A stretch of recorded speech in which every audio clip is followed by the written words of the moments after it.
Cool. All right. We're live. I usually try to get set up and stuff. But I'm ready today. Today we're gonna do Spartacus. So I know it as Blood and Sand, but it looks like apparently they've coined the entire series as War of the Damned. Cool. This one I thought was very important for us to go over as a lot of my recent research has a lot to do with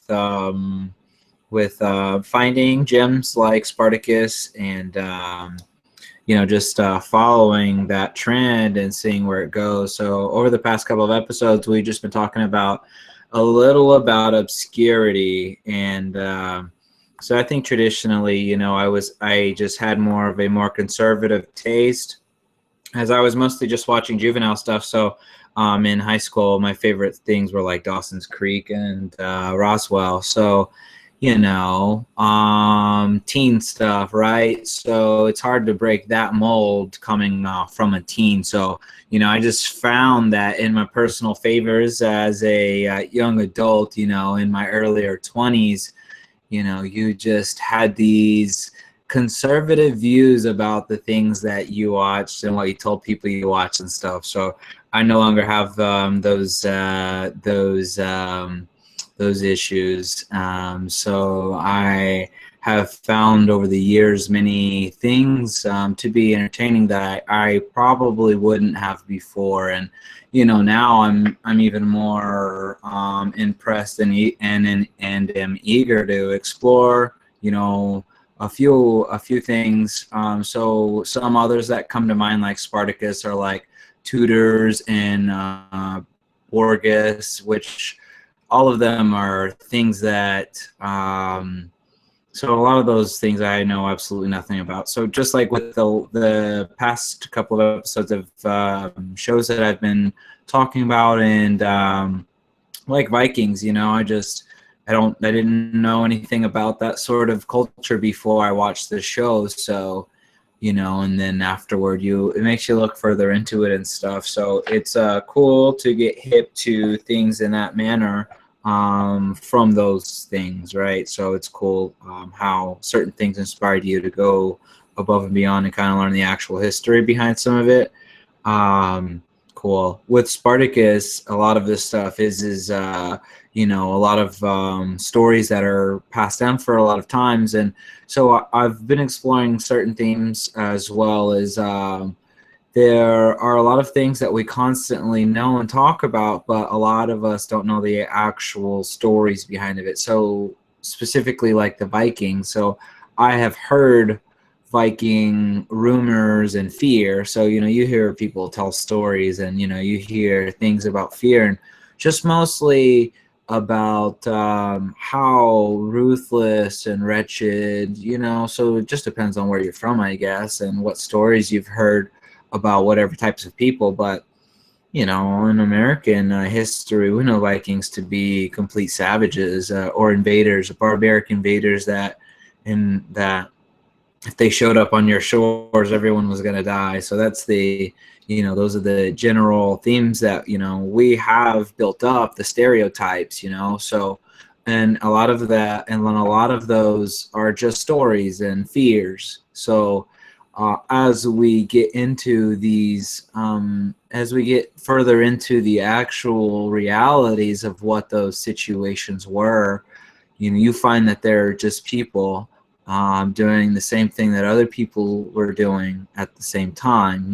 They just were successful because of different ideals, and it just depends on what you consider success, I guess. But the Vikings, those types of people, I have found to be more ruthless in combat, but because of their religion. So and it's hard to say the same about Crusaders, because a lot of these guys are very religious, but in the way that they practice their gods, when they die, they don't go to a better place necessarily because of the war. In certain civilizations, it is the actual combat and how you perform in that combat that gets you a seat in heaven, or your position thereafter.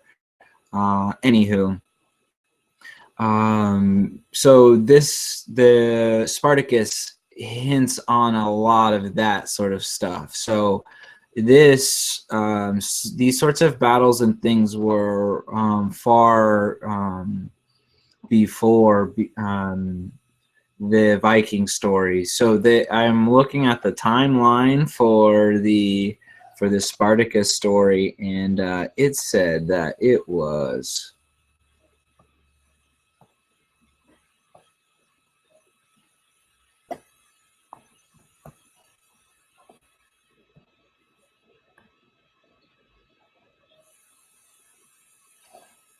So it's in its war on the Greek peninsula, the Romans convinced the Thracians to join them by defeating the Gatae, who have been raiding Thracian villages for generations. So at this time, they were in alliance, the Romans and the Thracians.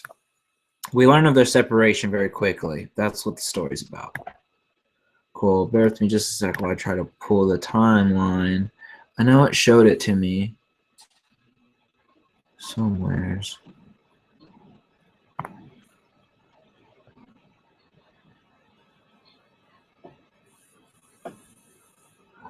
It's 109 BC, so literally before Christ. So the Viking story, man, let's see what that one is. So these people have been warring in that part of the world for a long time.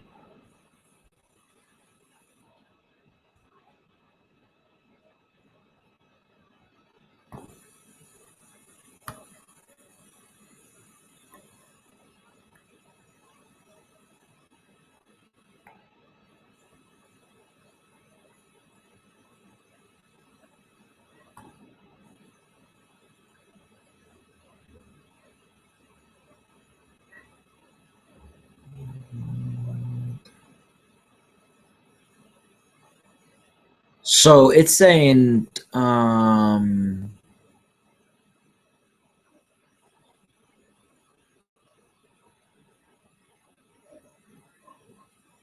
it says that the Vikings is inspired by the tales of raiding, trading, and exploring Norsemen of early medieval Scandinavia, right? So it says Ragnar, as notably laid down in the 13th century sagas, but that doesn't mean that. Just because it was laid down at that time doesn't mean. It says that the tales were written about 200 to 400 years after the events, as the events are described. So,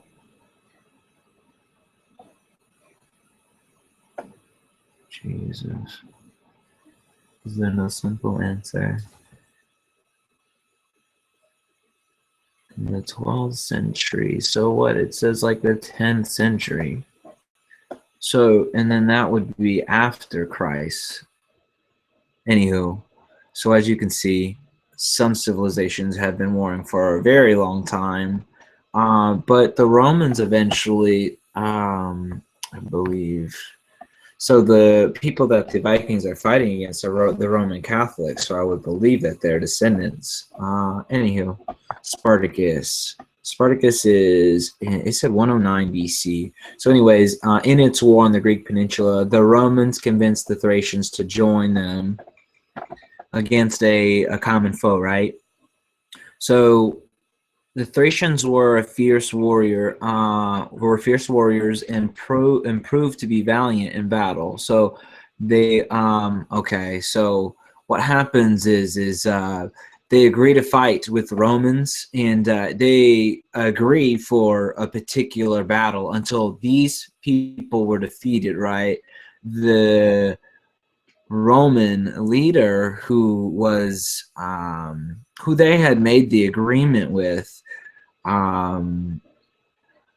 would not release them from their duty. So the Thracians are a small people working with a bigger people for a common cause. So the hand of Rome at that time was far and vast, right? So he's working with a particular unit for a common ground, right? So to gain some sort of stature, to gain, well, they just wanted this enemy to be rid of, right? So, and they were going to use the Romans to assist in their points of views, right? So what they did, well, what happened is that this Roman would not release them, and they refused, and when they left, they let one of these assholes live, and that fucking Roman commander came back and fucking slaughtered his entire village, killed his, enslaved his wife, and enslaved him. So, and in the first episode, what we start out as so I'm going back and I'm watching, and I like to kind of play in the background here. So they do the whole Quentin Tarantino kind of jumping around, because at this point, at the very beginning of the episode, he's captured already. So the Thracian, I forget his name, and we'll all forget his name after a while because he becomes known as Spartacus, but that isn't his birth name. It was a name that was given to him by his owner in the geez, I think it was his second owner, but anywho, I'll get to that.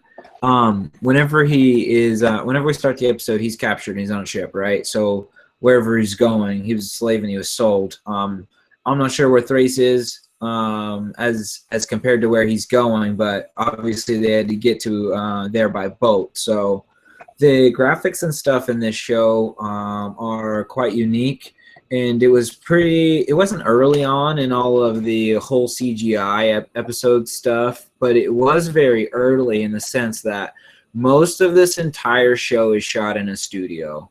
So we start with him going to a gladiator, or we're watching some sort of gladiator fight. So we see him captured, and then we go right to some gladiator fights. But I think that's more of a so I'm gonna skim through, but I think that's just more of a setup of what this will be and become.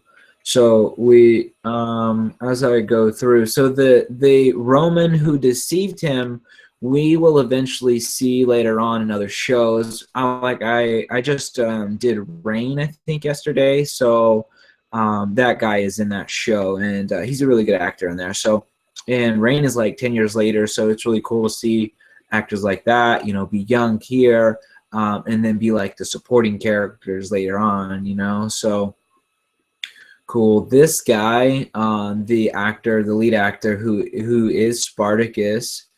I've never seen him before, Spartacus, and then we don't see him after Spartacus because he actually dies of cancer during, I think it was the second season going into the third. So he wasn't able to film the third, but so I don't know too much about the history of that. So, but they did switch actors, and it was a sort of a rough switch, but the new actor did transition over well. So a lot of people could relate a lot of what we see here in Gladiator. So it's a commander who worked with another commander, you know, and there's kind of like a power struggle.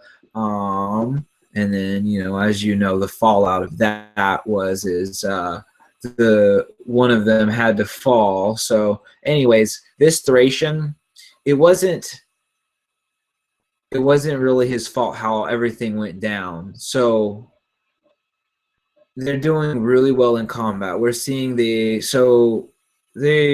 chop this story up a lot. They Quentin Tarantino this story. So we go from him on a slave ship to that gladiator battle, and then just a little bit about the guy that's going to deceive him, just some black plot, and then we go into the actual back plot of the Thracian, and you know, this just shows him with his wife and him begrudgingly going to combat and you know, leaving her behind. He's putting his helmet on. It transitions very quickly, so the shots are the cinematography and the planning of the shots was really cool. Some of the execution is a little cheesy, you know, but the end product, it gets the point across, right? So this first episode is the pilot, so it was quite grittier than some of the rest.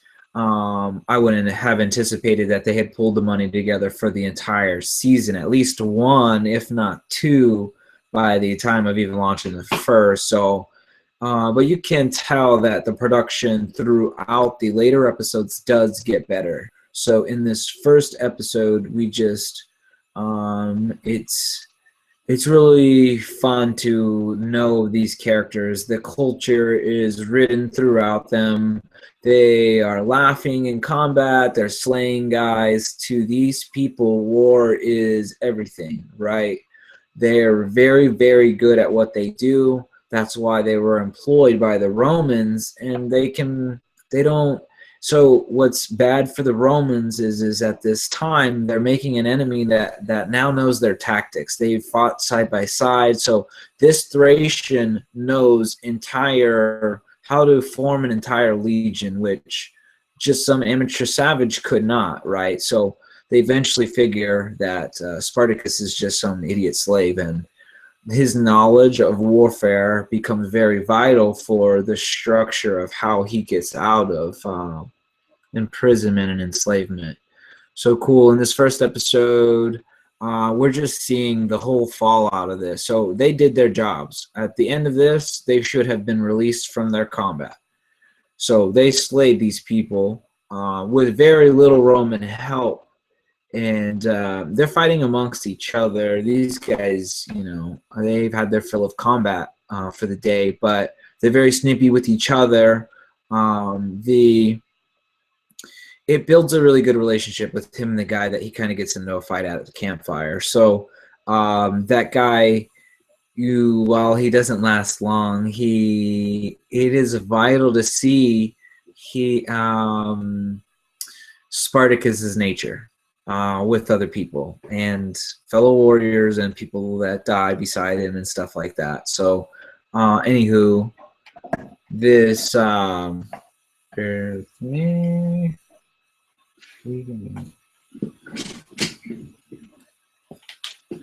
Where's the other one open?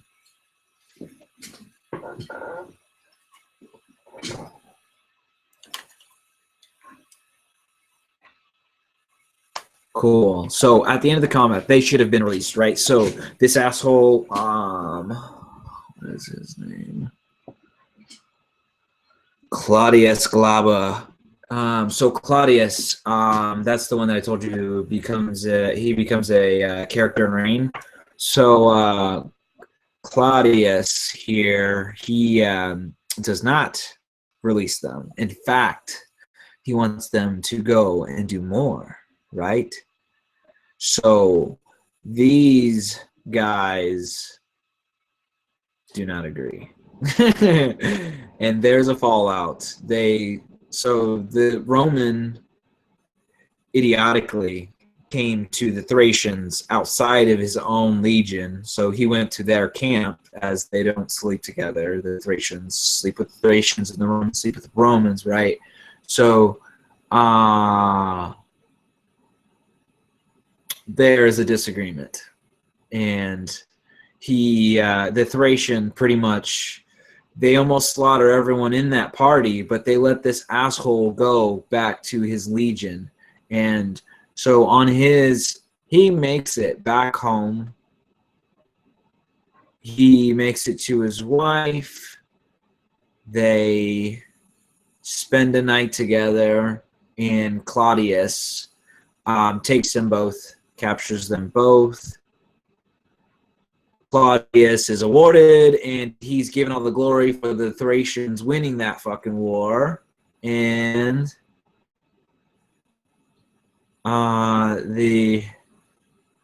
so there's a lot of setup here of where the Thracian's going to end up. So we don't know where he's going to end up yet because, well, he hasn't been presented yet. So all we're really seeing is the people, the potential buyers, right? So the people talking about them, and so we're presented now with whom would be the potential purchaser And then we see a lot of fallout. So the guy that he gets into a fight with at the, so they were all sold to one guy. Most of the Thracians are sold to one guy. I'm not even sure how many Thracians lived. So they for sure have two of them. The two by the campfire that got into the scuffle. One of them becomes Spartacus, right? The other one dies here in combat. Spartacus does not die here. So this is a main arena. So we're we were in the pin of the main arena. They were being presented with everyone that would possibly fight that night. So the main call these guys, but they're the people who own the slaves. Anyways, it doesn't matter. The one that owns the slaves for the main gladiator is bigger and better than the other guys, because the other guys have smaller, stupid arenas in their small little towns. So, but this guy's like NASCAR, right? So he gets the main fighters, all the biggest people in the biggest coliseum. So Spartacus fights here. His partner dies here. He lives. Spartacus lives